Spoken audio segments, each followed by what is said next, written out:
In today's video, I'm going to show you how to add friends in the Monopoly Go game by the link. So it is a very easy process, so let's get started. First of all, open the Monopoly Go game just like this.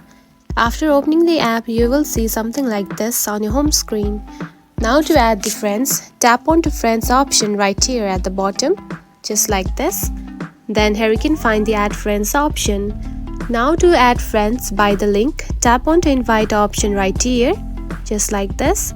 Then here you can find the invite by link option right here. Now tap on it. Then tap on to copy link right here. And after copying the link, send the link to the person that you want to add as a friend. Just like this. Now paste it and send it. And after sending it, the person will open the link and they will accept your friend request. And after they accept it, you can be friends on the Monopoly Go game. And do the same process to add the friends in the Monopoly Go game by the link. And that's it. This is how you can add friends in the Monopoly Go game by the link. If you found this video helpful, don't forget to like and subscribe for more tips. Thanks for watching.